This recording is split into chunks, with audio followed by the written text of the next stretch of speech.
কবরে মাটি দেওয়ার সুন্নাহ কি? আমাদের এদিকে প্রচলিত আছে দাঁড়িয়ে দিতে বাধ্য করে। আসলে নিয়ম কি? কবরের মাটি দাঁড়িয়ে দিতে হবে এমন কোনো কথা নাই, কেউ বসে দিলেও দেওয়া যাবে, দাঁড়িয়ে দিতে হবে এমন কোনো বাধ্যবাধকতা নাই।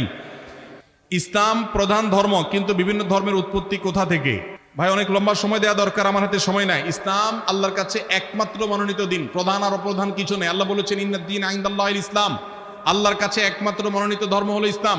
আল্লাহ বলেছেন ওয়া ইয়াবতাগি গায়রাল ইসলামি দীনান ফালাই ইউকবালা মিনহু, ইসলাম ছাড়া অন্য কোনো কিছুকে ধর্ম হিসাবে কেউ আল্লাহর কাছে নিয়ে হাজির হলে সেটা কবুল করা হবে না, আল্লাহর পক্ষ থেকে এটা বাতিল হয়ে যাবে। এখন প্রশ্ন হলো বাকি ধর্মগুলো কোত্থেকে আসছে? পৃথিবীতে ধর্ম দুই প্রকার। ধর্ম কয় প্রকার?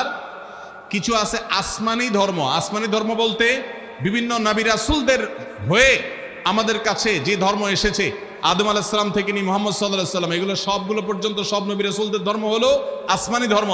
আর কিছু আছে নবী রাসূলদের কেন্দ্রিক ধর্ম নয়, এগুলো হলো মানব রচিত ধর্ম। এগুলো বিভিন্ন প্রান্তের মানুষরা নানার সময় আবিষ্কার করেছে। আসমানি ধর্ম যেগুলো, তার সবগুলোই অ্যাকসেপ্টেবল, তবে একজন নবীর পরে আরেকজন নবী যখন চলে আসে তখন আগেরটা রহিত হয়ে যায়। এই রহিত হওয়াটা থেকে নতুনটাতে যদি কেউ পাঠাতন পরিবর্তন করে আসে, আল্লাহ তাআলা কোরআনে তাদের সম্পর্কে বলেছেন যে তাদের বিনিময় মাররাতাইন, দুইবার দেওয়া হবে।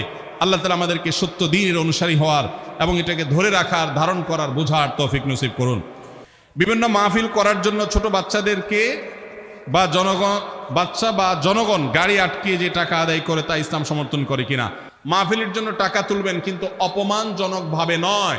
বাচ্চাদেরকে দিয়ে হোক আর বড়দেরকে দিয়ে হোক, জোর করে রাস্তায় গাড়ি থামিয়ে টাকা আদায় করা, এটা চাঁদাবাজি। এই চাঁদাবাজি কখনো ইসলামে কখনো আমাদেরকে এটা করতে বলে নাই।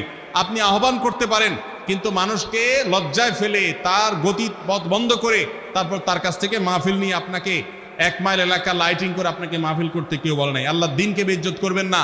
যেই বক্তা লাখ টাকা ছাড়া আসবে না, সেই বক্তা দাওয়াত দেওয়াটাও কুরুচির পরিচয়। কেন সেরকম বক্তা দাওয়াত দিবেন যে বক্তা দাওয়াত দেওয়ার জন্য আপনার বাচ্চাদেরকে দিয়ে রাস্তায় ভিক্ষা করাইতে হবে? আল্লাহর দ্বীনকে আল্লাহর রাস্তায় বেইজ্জত করবেন না।